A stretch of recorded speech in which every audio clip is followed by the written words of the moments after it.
March 10th, 1945.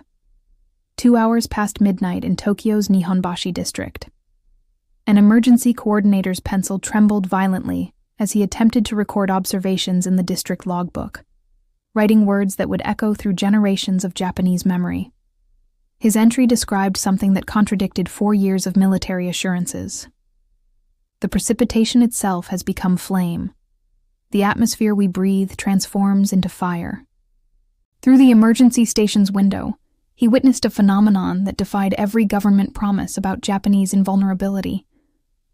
Luminous embers descended from American B-29 bombers like snowfall, each one blossoming into pools of liquid fire that flowed across pavement, ascended walls, and leaped between structures with almost supernatural persistence. The napalm-filled M69 incendiary bombs generated temperatures reaching 1,800 degrees Fahrenheit, sufficient to boil canal water and create localized weather systems. In the Shitamachi district, where over 1 million people inhabited wood and paper houses packed at a density of 103,000 per square mile, American forces had unleashed what would become history's single deadliest air raid, measured by casualties in one night.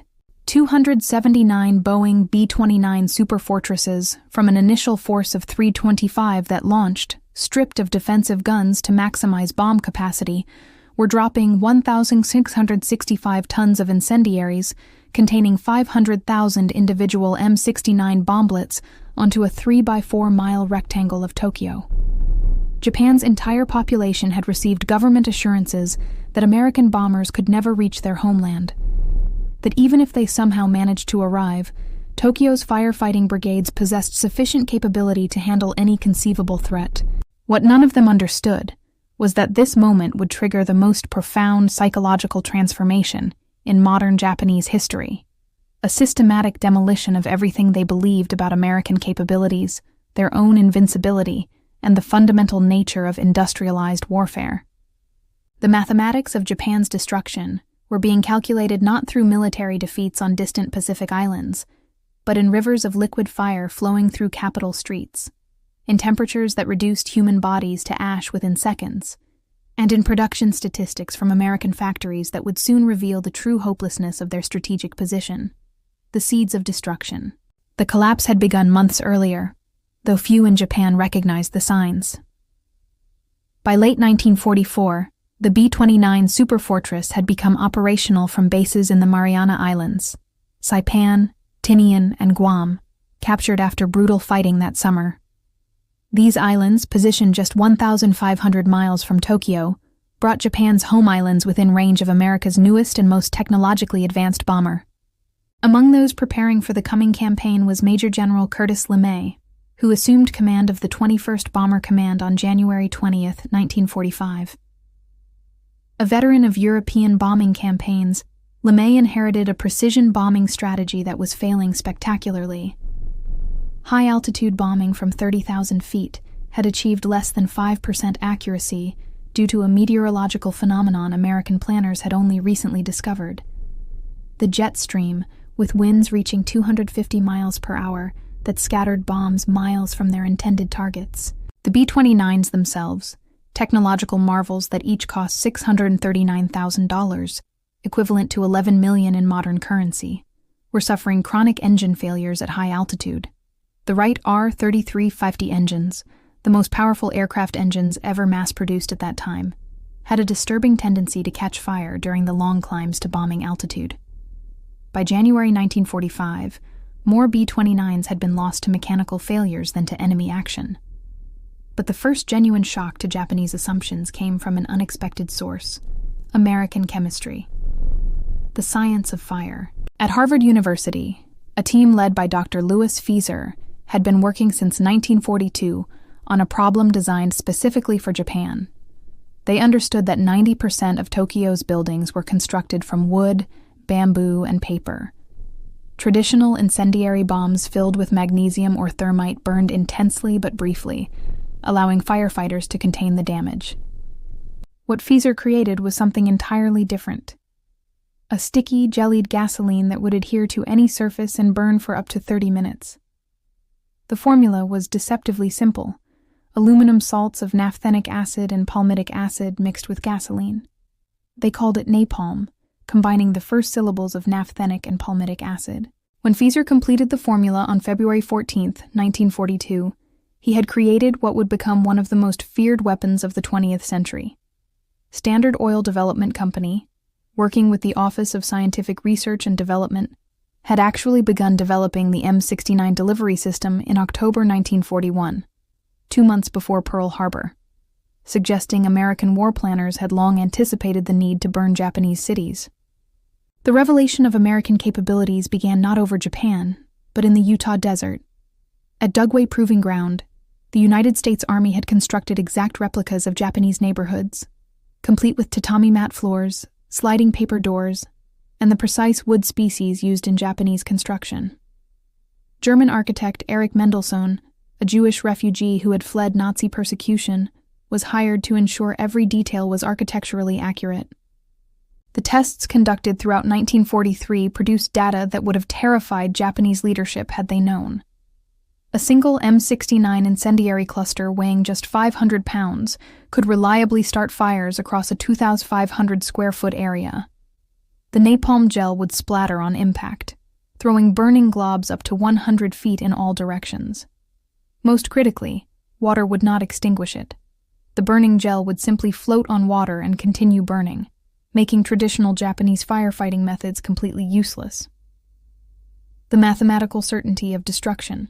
Lieutenant Colonel Robert McNamara, then a statistical analyst for the Army Air Forces, calculated that 68 Japanese cities could be completely destroyed with the B-29 force available.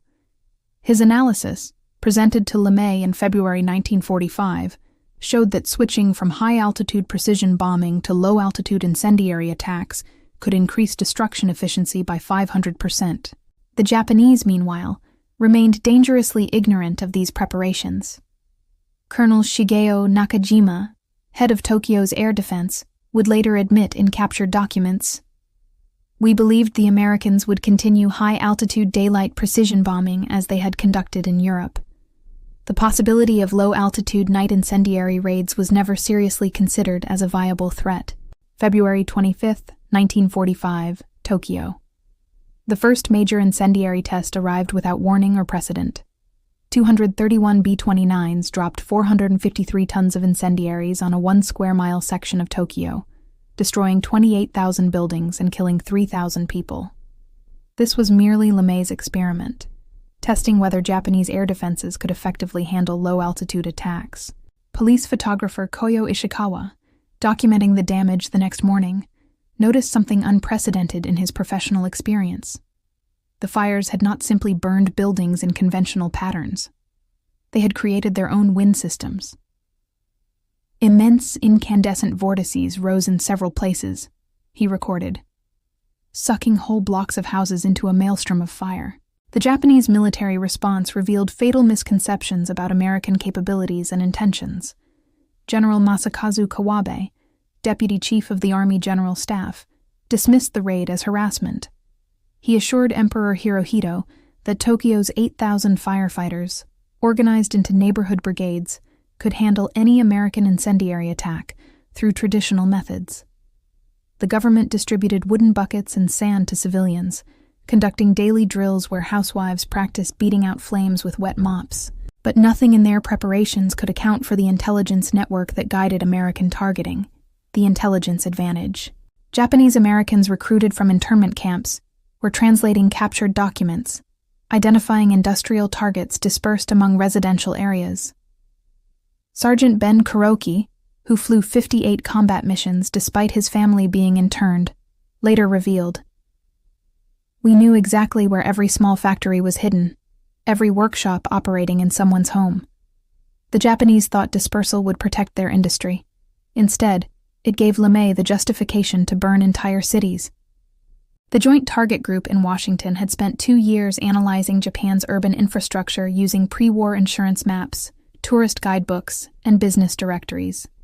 They knew the location of every significant factory, the layout of every major city, even the construction materials of different neighborhoods down to individual blocks. The Office of Strategic Services had agents reporting from neutral countries, tracking Japanese industrial production through shipping manifests and trade documents. Swedish businessman Widar Bage, secretly working for American intelligence, provided detailed reports on Japanese synthetic oil production that guided target selection with precision. Most remarkably, American codebreakers were reading Japanese military communications throughout the campaign. They knew which cities had functioning air defenses, where night fighters were stationed, even when fuel shortages grounded interceptors.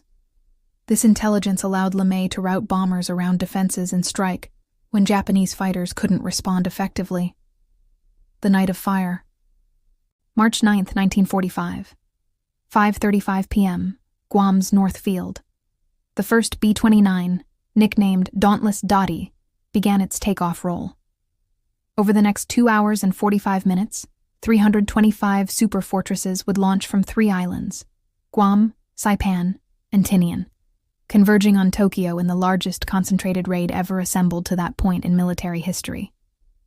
LeMay had made 3 radical decisions that transformed the mission's character. First, all defensive guns except tail positions were removed, along with their gunners and ammunition, to increase bomb capacity. Second, the bombers would attack at night between 5,000 and 7,000 feet, below effective radar detection and heavy anti-aircraft guns, but high enough to avoid small arms fire. Third, each plane would carry 40 cluster bombs containing 1,520 individual M69 incendiary bomblets, double the normal bomb load. The lead Pathfinder aircraft, arriving over Tokyo at 12:08 a.m. on March 10th, marked the target area with napalm bombs in a giant flaming X. The main force followed, dropping their incendiaries in a calculated pattern designed to create a ring of fire that would trap residents inside the kill zone. Tail gunner Sergeant James Carr watched the first bomb's impact. At first, it looked like silver snow falling through the darkness. Then each one erupted into a pool of fire about 10 feet across. Within minutes, thousands of these pools merged into rivers of fire flowing through the streets like molten lava. The weather conditions, 45 to 67 mile-per-hour surface winds from the southwest, proved catastrophic for Tokyo's residents.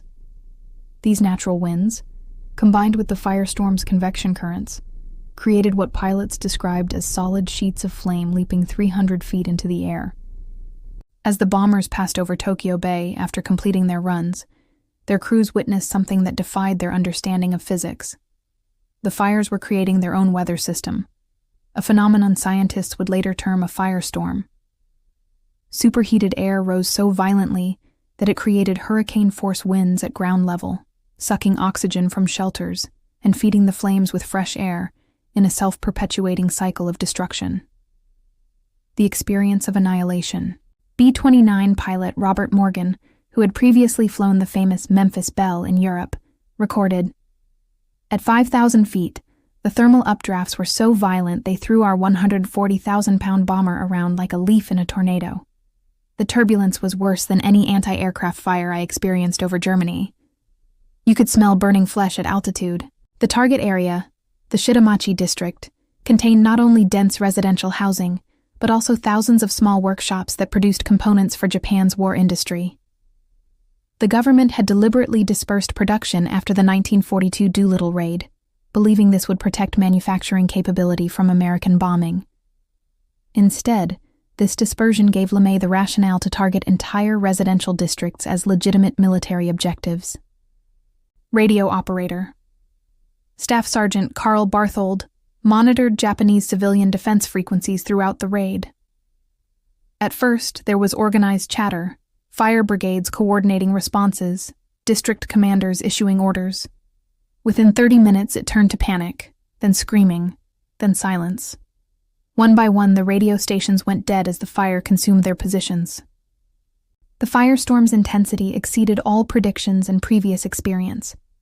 Temperatures reached 1,800 degrees Fahrenheit in the fire's core, hot enough to melt glass and aluminum instantly. The Sumida River, which residents fled to for safety, began to boil. Asphalt streets liquefied, trapping those attempting to flee in sticky tar that then ignited. By 2:30 a.m., 2.5 hours into the raid, the destruction had achieved a scale that shattered Japanese understanding of warfare's possibilities. Police records later documented attempts to coordinate evacuation that revealed the complete inadequacy of preparations. One district commander reported, "We had drilled for conventional fires that spread building to building. This was fundamentally different. The fire was everywhere simultaneously. It fell from the sky, flowed through streets like water, jumped across fire breaks we thought were impossible to cross." The physics of terror. The most devastating blow to Japanese assumptions came from the behavior of the M69 bomblets themselves. Each one, upon impact, shot burning napalm up to 100 feet horizontally, coating everything in sticky fire that water couldn't extinguish. Firefighters watched in horror as their hoses merely spread the burning gel across wider areas, making the situation worse rather than better. Dr. Kubota Shigenori, head of a rescue squad, recorded observations that challenged basic physics as Japanese understood it. The heat was so intense that people burst into flames without being touched by fire. Their clothes would suddenly ignite from radiant heat alone. We saw families fleeing, thinking they had escaped, only to combust spontaneously 50 meters from the visible flames. The American bombers, meanwhile, experienced their own revelation about the raid's effectiveness. Bombardier Lieutenant John Sawyer watched his instruments. The thermal column was so powerful, it registered on our altimeter. We were supposedly at 5,000 feet, but the heat was pushing us up to 7,000, even 8,000 feet. The entire city had become a blast furnace generating its own meteorology. As dawn broke on March 10th, the scale of destruction defied comprehension. Reconnaissance photos taken by F-13 aircraft, modified B-29s, showed 15.8 square miles of Tokyo had been incinerated. The images revealed something that stunned American photo interpreters. Entire districts had simply vanished. Not damaged, not burned down, leaving rubble, but completely erased from existence, leaving only gray ash. Japanese police reports, captured after the war, documented the immediate toll. 793 confirmed dead, though authorities admitted many bodies had been completely consumed by fire and couldn't be counted. 267,171 buildings destroyed, over 1 million people rendered homeless. But these statistics failed to capture the psychological impact that would reshape Japanese society.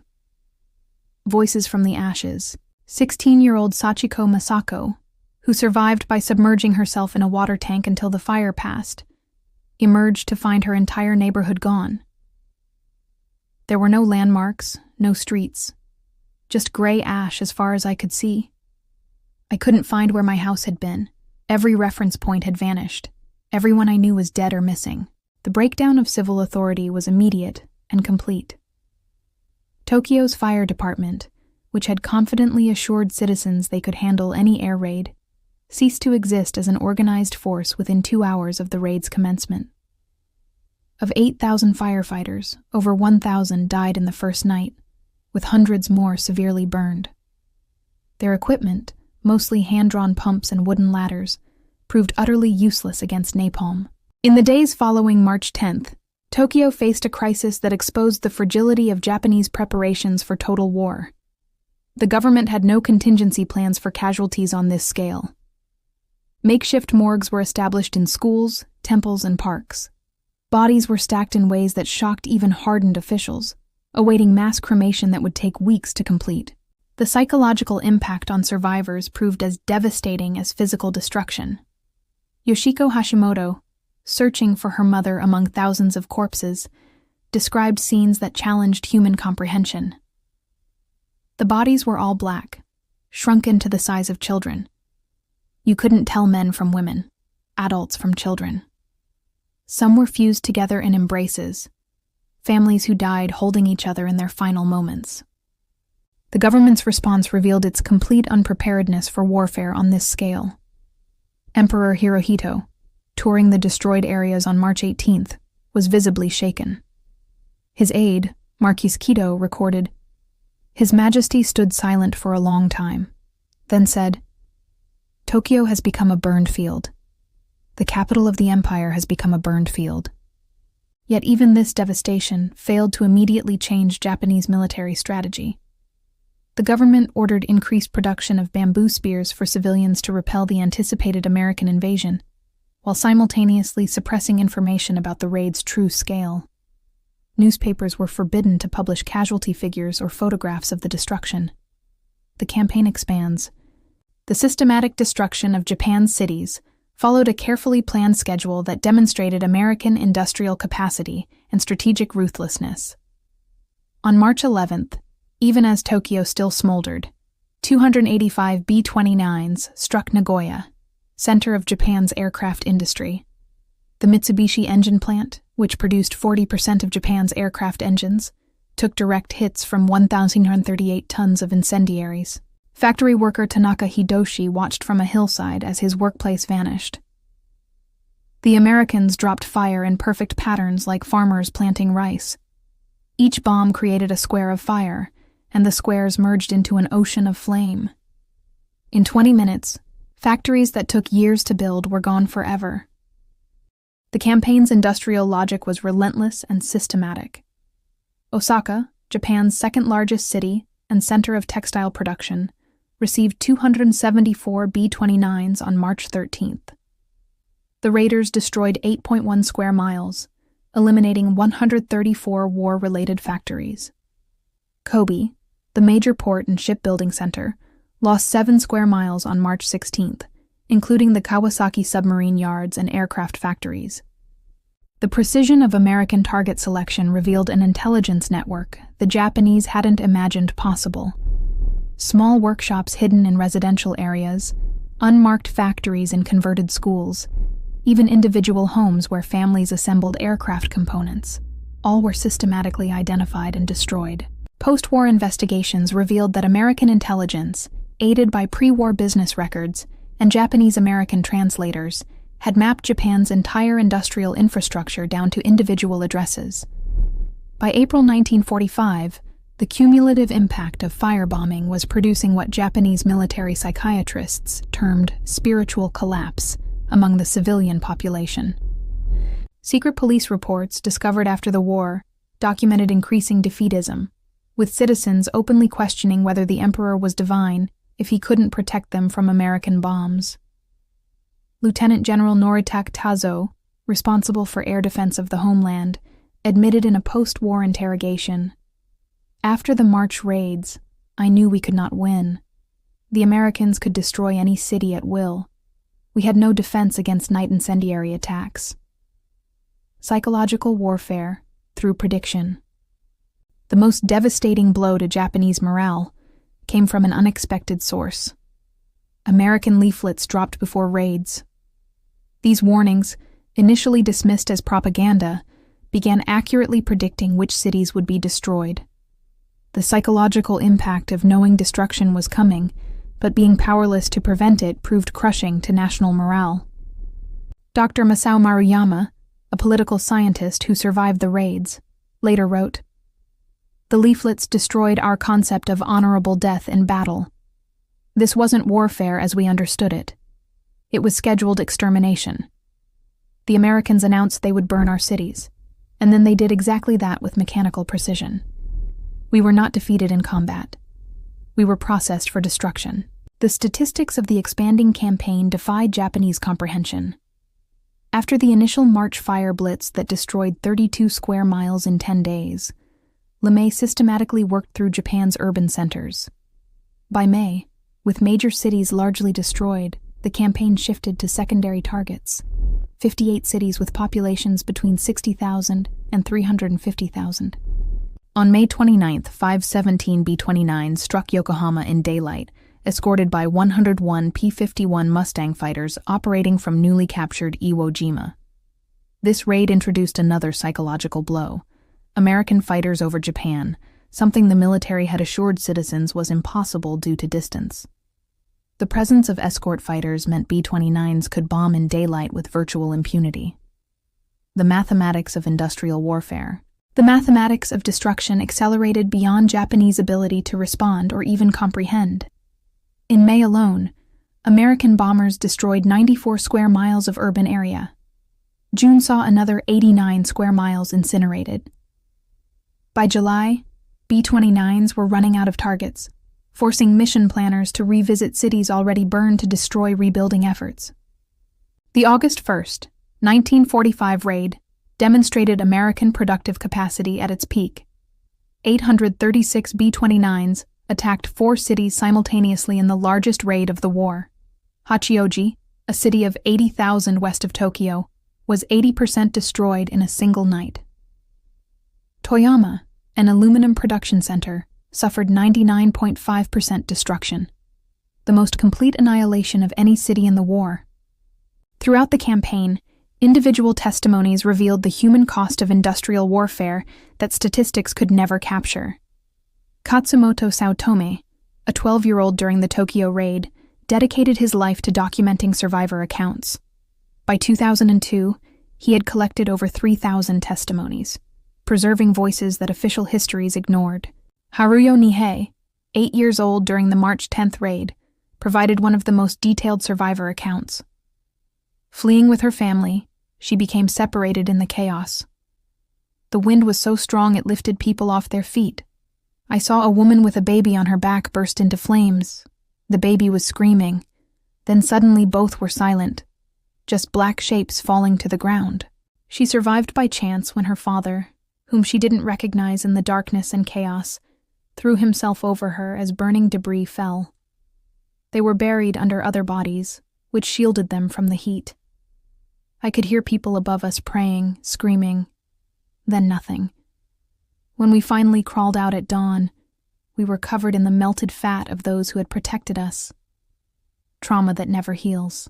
The psychological trauma persisted for decades, shaping survivors' entire lives. Shizuyo Takeuchi, 14 during the raids, described lasting effects. For years, I couldn't light a match without shaking. The smell of grilled meat made me vomit. Orange sunsets triggered panic attacks. We survived physically, but we never really left that night psychologically. Medical responses to the firebombing revealed the inadequacy of Japanese preparations for total war. Dr. Shigenori Kubota, leading a rescue squad on March 10th, documented injuries beyond medical experience. We saw people whose lungs had been seared by superheated air. They were alive, but couldn't breathe, drowning in air. Others had been baked alive in shelters when temperatures exceeded 400 degrees. There was nothing in our training to prepare us for this scale of casualties.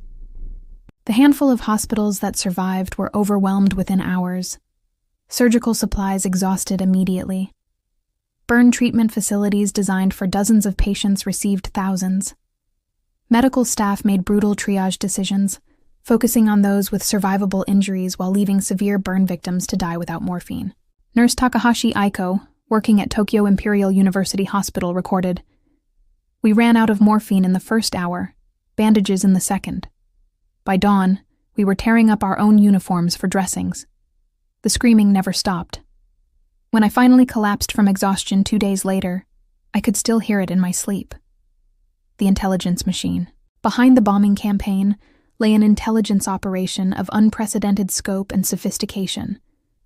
The Joint Target Group in Washington had spent 2 years analyzing Japan's urban infrastructure using pre-war insurance maps, tourist guides, and business directories compiled before hostilities began.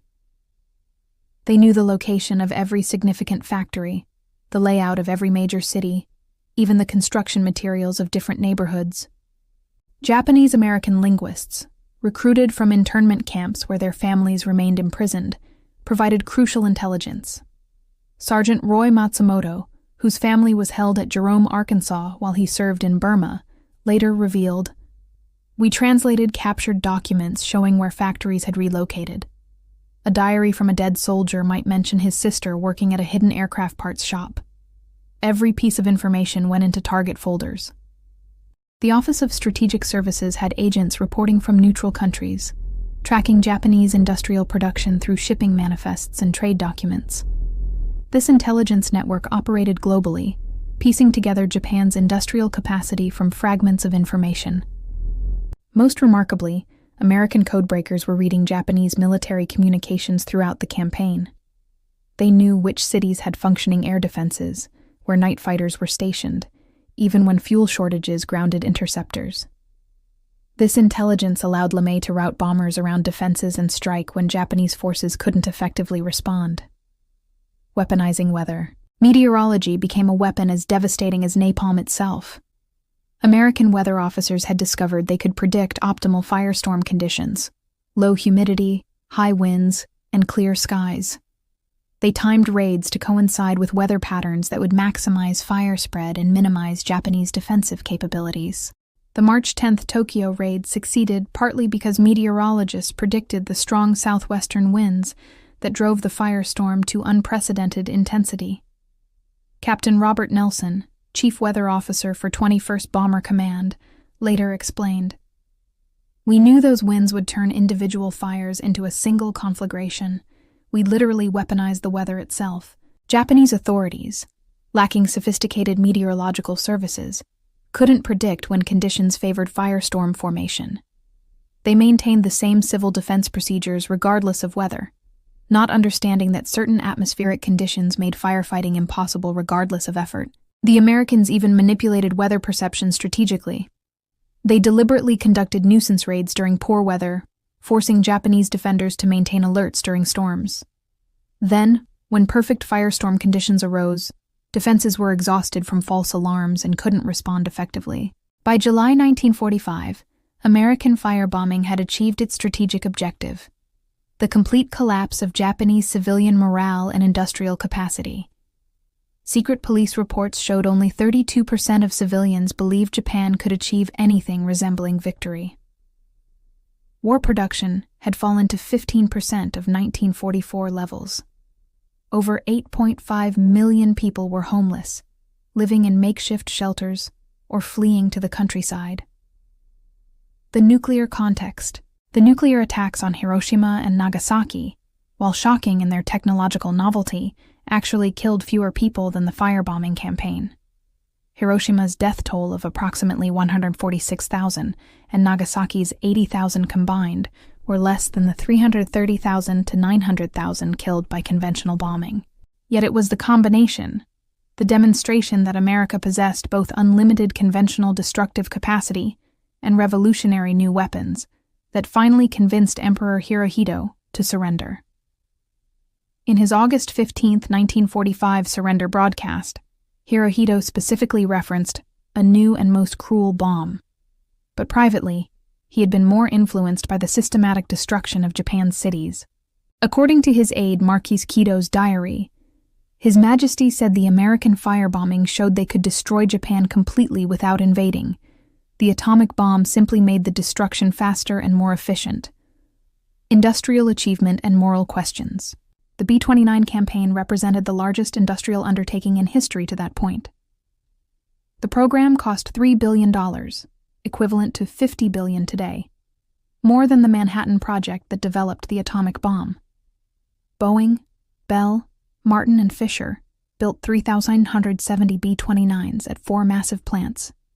Each one contained 55,000 manufactured parts, plus 8,000 additional purchased items. Each bomber required 2,000 engineering drawings and 100,000 hours of labor to construct. The Wright R-3350 engines, despite their reliability problems, represented the pinnacle of piston engine technology.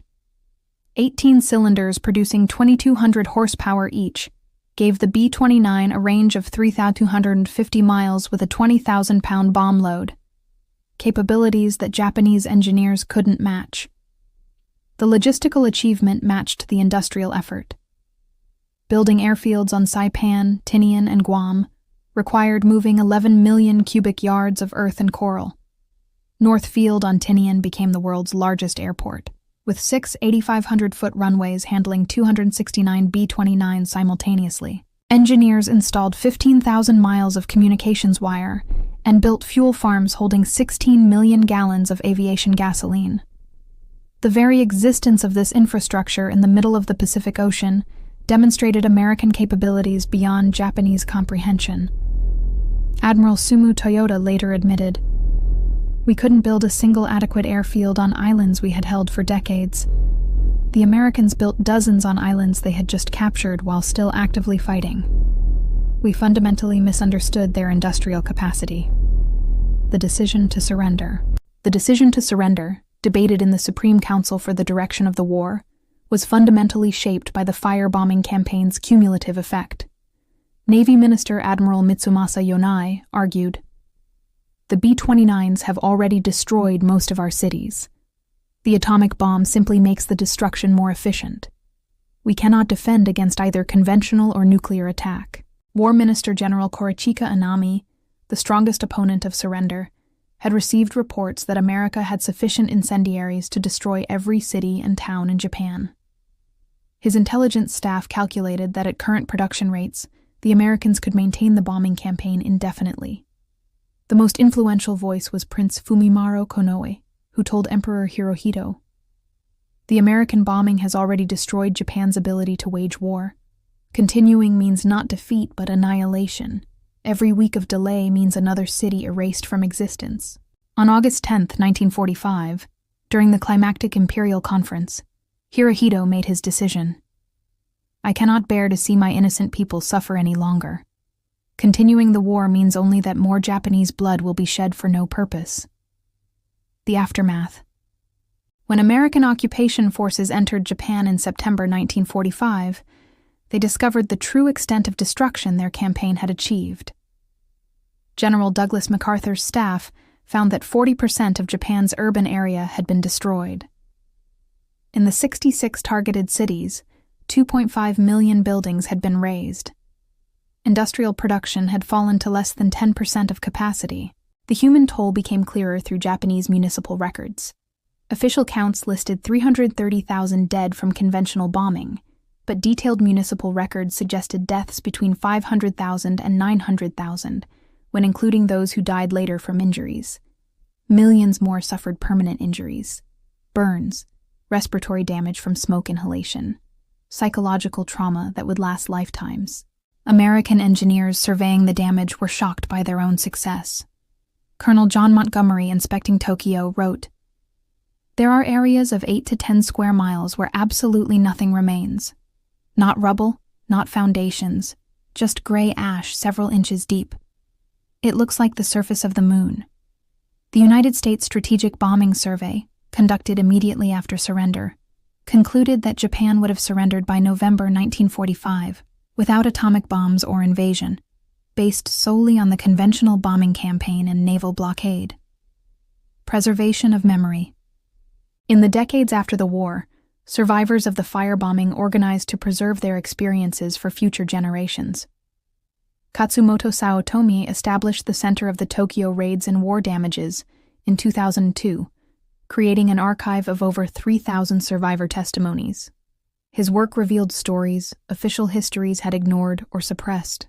Masako Yamada, who lost her entire family on March 10, 1945, spent 40 years documenting the names of victims in her neighborhood. Her handwritten lists, now preserved in the Tokyo Peace Museum, contain 3,847 names, people whose existence would otherwise be forgotten by history. Haruyo Nihei, the child who survived under corpses, became a peace educator, speaking to over 100,000 students about her experience over several decades. Her message remained consistent. War is not statistics or strategies. War is a child watching her mother burn alive and being unable to help. That is the truth that must never be forgotten.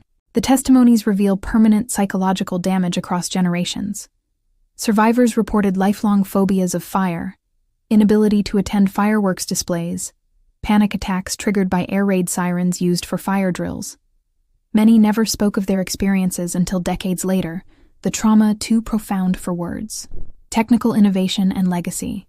The M69 incendiary bomb represented a masterpiece of destructive engineering tailored specifically for Japan's wooden cities.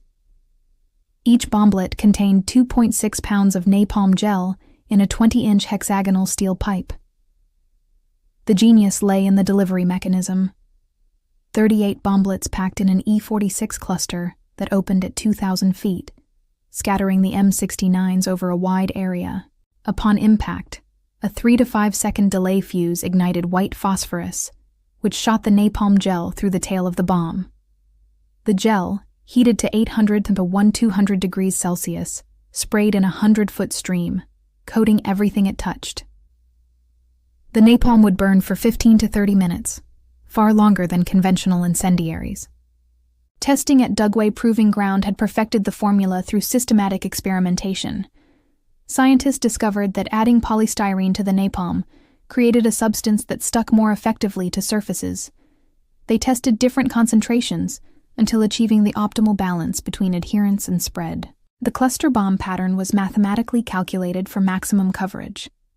Operations researchers determined that 38 bomblets per cluster, dropped in specific patterns, would create overlapping fire zones that would merge into a general conflagration within 20 minutes. Industrial superiority. Behind every B-29 raid lay an industrial achievement that dwarfed Japan's entire war production capacity. The Boeing plant in Wichita covered 1.6 million square feet, employing 29,000 workers on 3 shifts. At peak production, they completed 1 B-29 every 90 minutes. The supply chain stretched across America in a vast network of specialized production. Engines came from Wright Aeronautical in New Jersey, propellers from Hamilton Standard in Connecticut, instruments from Sperry Corporation in New York, gun turrets from General Electric. Each component required its own vast production infrastructure. The aluminum alone told the story of American industrial might. Each B-29 required 60,000 pounds of aluminum. The Alcoa plant in Tennessee, powered by TVA electricity, produced more aluminum in a single month than Japan managed in a year. The electricity required for aluminum production exceeded Japan's entire national power generation capacity. The training pipeline matched the industrial effort. By 1945, America was graduating. 1,000 B-29 crew members monthly from training bases in Kansas, Nebraska, and New Mexico. Each crew underwent 6 months of intensive training, including 400 hours of flight time before deployment to the Pacific Theater. Doctrinal revolution. The firebombing campaign revolutionized strategic bombing doctrine in fundamental ways. Previous theories, developed by Italian General Giulio Douhet and American General Billy Mitchell, had emphasized precision bombing of specific industrial targets. LeMay's campaign proved that area destruction could be more effective than precision, particularly against dispersed industry hidden among civilian populations. The campaign validated economist John Kenneth Galbraith's theory of dehousing, that destroying workers' homes was more effective than bombing factories. Workers without shelter, food, or transportation couldn't maintain production even if factory buildings survived intact. The social fabric necessary for industrial production proved more fragile than the physical infrastructure. Post-war analysis revealed the campaign's strategic brilliance. By destroying urban areas, the bombing forced Japan to evacuate 8.5 million people to the countryside, creating a refugee crisis that consumed resources needed for war production. Transportation systems collapsed under the burden of moving refugees, preventing raw materials from reaching surviving factories, even when they remained physically operational. The psychological strategy proved equally sophisticated. By announcing targets in advance through leaflet drops, the Americans created panic migrations that disrupted production more than the actual bombing. Workers fled threatened cities, abandoning their posts days before raids occurred, creating labor shortages that cascaded through the economy. Command decision. General Curtis LeMay's decision to switch from high-altitude precision bombing to low-altitude area bombing represented one of the war's most consequential command decisions. On March 7, 1945, he made the choice unilaterally, not even informing his superior, General Henry Arnold, until after the first raid succeeded. LeMay later wrote, "I woke up at 2 a.m. with the solution. Strip the guns, fly low at night, carry only incendiaries. It violated everything we'd been taught about bomber operations. But the mathematics was undeniable. We could destroy Japan's cities completely, or we could fail trying to hit specific targets from high altitude." The personal burden weighed heavily. LeMay expected court-martial if the raid failed catastrophically. He personally briefed every crew, explaining that he was ordering them to fly defenseless into the enemy's capital. "If it doesn't work, send me home in chains," he told his staff before the March 10th mission. The success vindicated his judgment, but LeMay never glorified the decision. In his memoirs, he wrote, "We knew we were going to kill a lot of women and children. Had to be done if we wanted to end the war. But if the war had continued and we'd invaded, millions more would have died. It was simple arithmetic. Horrible, necessary arithmetic. Cultural transformation. The firebombing fundamentally altered Japanese culture and society in ways that persist to the present. The concept of mujo, impermanence, took on new meaning as entire cities vanished overnight. Traditional architecture, evolved over centuries, proved fatally vulnerable to modern industrial warfare. Post-war urban planning reflected firebombing trauma directly. Cities were rebuilt with wide boulevards that could serve as fire breaks. Building codes mandated concrete construction. Parks were designed as evacuation areas with open sightlines. Modern Tokyo's layout, with its seemingly random open spaces, directly results from firebombing experience. The Japanese language itself changed to accommodate new realities. New words entered common usage. Napalm dan, napalm bomb, shuidan, incendiary bomb, higaisha, bombing victim. The phrase yakinohara, burned field, became synonymous with total destruction, a concept that hadn't existed before experiencing it. Literature and cinema grappled with the experience for decades. Novelist Kobo Abe, who witnessed bombing in Manchuria, wrote surrealist works exploring themes of identity loss and urban destruction. Director Akira Kurosawa's post-war films often featured fire as a destructive force, reflecting national trauma embedded in the cultural consciousness. Legal and moral questions. The legality of the firebombing campaign remains debated among international law scholars. The 1907 Hague Convention prohibited bombing undefended cities, but Japan's cities contained military targets and air defenses, technically making them legitimate targets under existing law. The principle of proportionality, that civilian casualties must not be excessive relative to military advantage, was poorly defined in 1945. American planners argued that destroying dispersed war industry justified area bombing. Critics contended that deliberately creating firestorms to maximize civilian casualties violated fundamental laws of war. Robert McNamara, who helped plan the campaign as a statistical analyst, later reflected with remarkable candor. LeMay said if we'd lost the war, we'd all have been prosecuted as war criminals. And I think he's right. We were behaving as war criminals. But what makes it immoral if you lose and not immoral if you win? The Nuremberg and Tokyo war crimes trials established new precedents for prosecuting atrocities, but notably didn't address Allied strategic bombing campaigns. The 1949 Geneva Conventions attempted to clarify protections for civilians, largely in response to World War II's area bombing campaigns by all sides. Contested memory. How the firebombing is remembered remains contested between Japan and America, reflecting different national narratives about the war. In Japan, the raids are memorialized as civilian victimization, with peace museums in Tokyo, Osaka, and other cities displaying melted artifacts and survivor testimonies. March 10th is observed as Tokyo Peace Day. American memory largely forgot the firebombing, overshadowed by the atomic bomb's dramatic singularity and clearer moral questions. Military histories emphasize the campaign's strategic success in ending the war without invasion.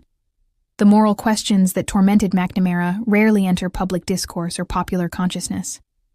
Survivors like Katsumoto Seotomi fought for recognition, arguing that firebombing victims deserved the same acknowledgement as atomic bomb survivors. The Japanese government long resisted, not wanting to complicate its victim narrative or potentially anger its American ally during the Cold War. Recent scholarship has attempted balanced assessment of the campaign's necessity and morality. Richard Frank's Downfall argues the bombing saved millions of lives by preventing a ground invasion that would have been catastrophically costly.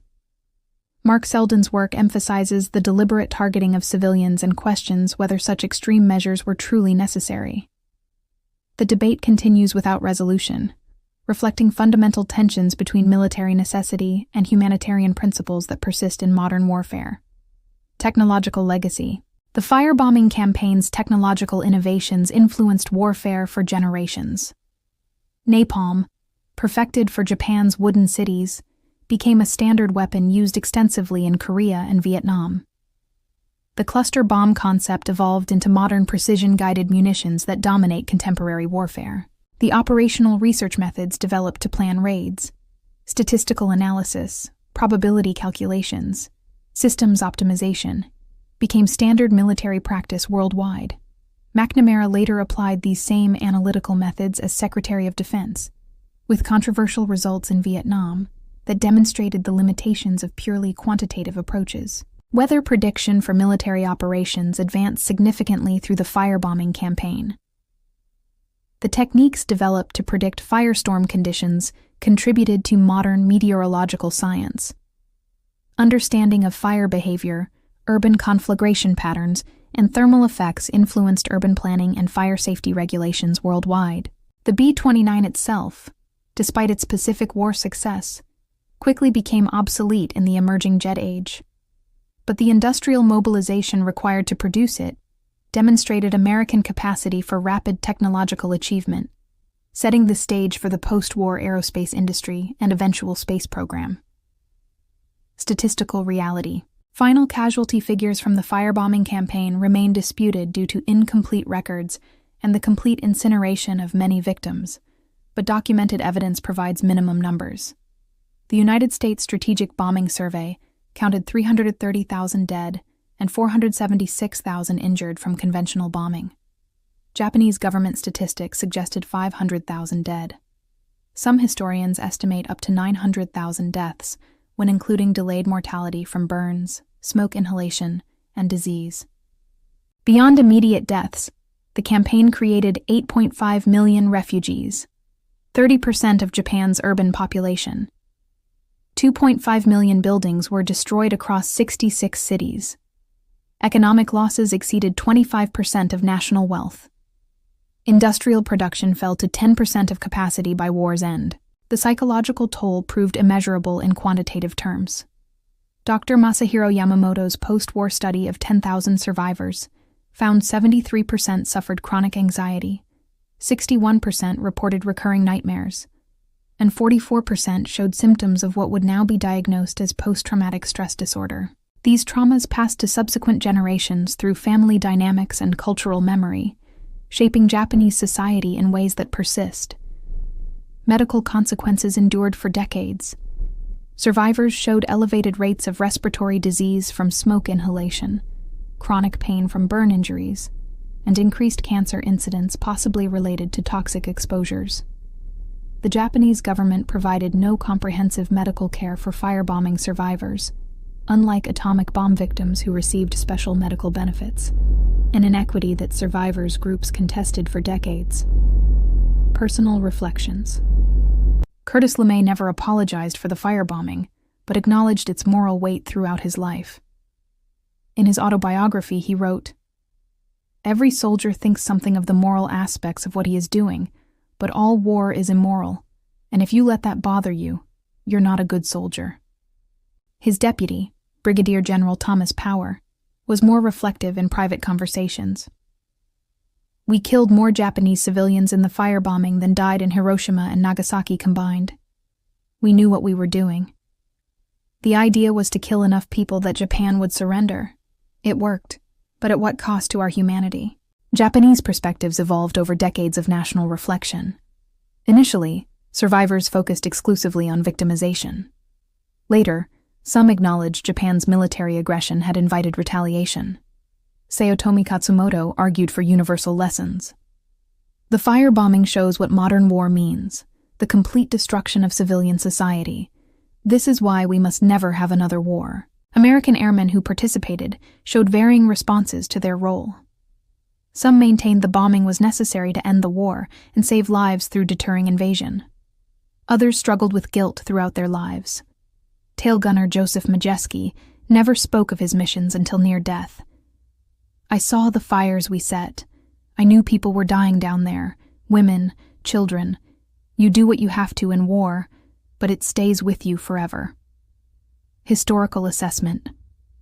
The firebombing of Japan represented the culmination of strategic bombing theory, industrial warfare, and technological innovation converging in a campaign of unprecedented scope.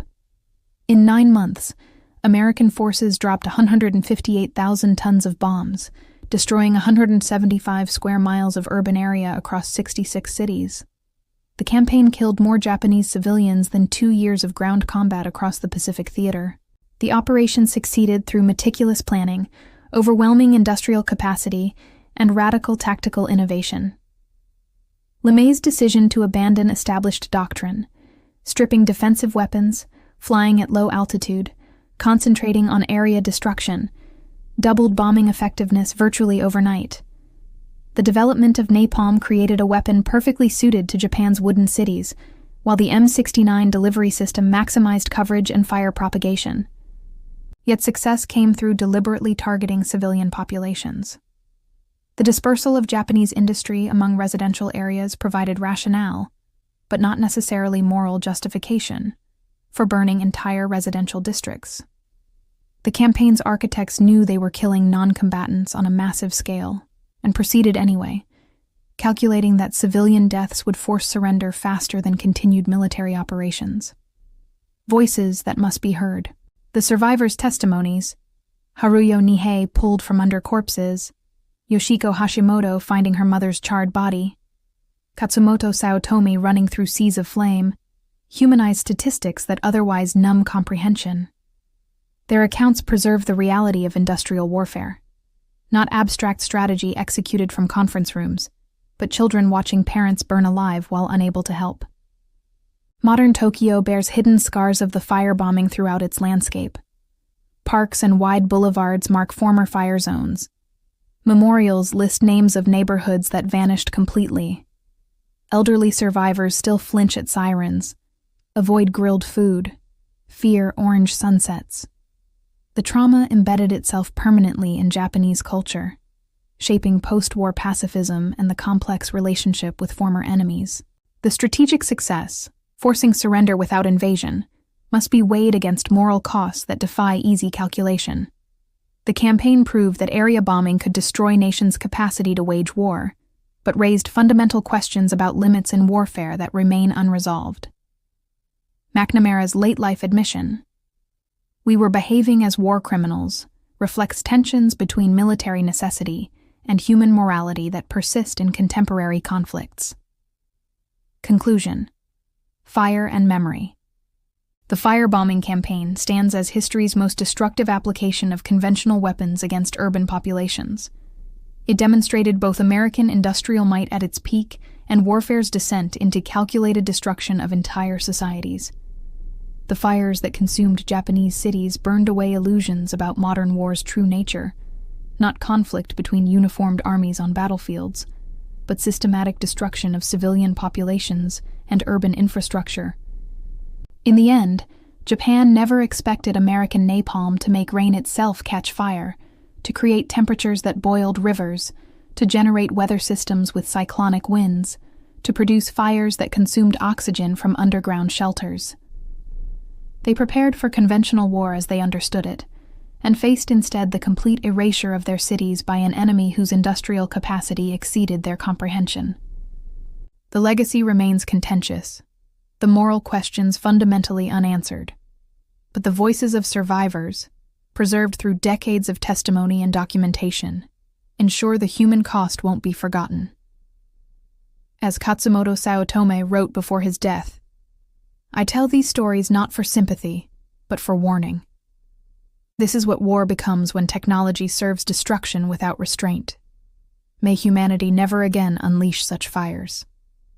The numbers tell one story: 330,000 to 900,000 dead, 66 cities destroyed, 8.5 million rendered homeless. The testimonies tell another: children becoming orphans in seconds, families vanishing in flames, entire neighborhoods erased from existence within minutes. Together, they document the moment warfare crossed into something fundamentally new and terrible: the capability to destroy entire civilizations from the air, reducing centuries of accumulated culture to ash in a single night. That capability, first demonstrated over Tokyo on March 10, 1945, forever changed warfare's nature and humanity's capacity for destruction. The fires that consumed Japan's cities illuminated the path to our nuclear age, where entire nations exist perpetually one decision away from annihilation. the Japanese people witnessed their assumptions destroyed by overwhelming fire. Fire that fell like rain, flowed like water, and consumed everything it touched until entire cities simply ceased to exist. The psychological transformation was complete and irreversible. A nation that had been assured of divine protection and ultimate victory learned instead that modern industrial warfare recognized no sanctuaries, respected no traditions, and could reduce millennia of civilization to gray ash in hours. The distance between their beliefs and reality was measured not in miles, but in degrees Fahrenheit, in tons of napalm, and in production statistics from American factories that revealed the true scale of their miscalculation. At 30 feet altitude or 5,000, the result was the same. Democracy's industrial capacity, translated into incendiary bombs, proved more decisive than martial valor or spiritual conviction. The fires proved what words could not.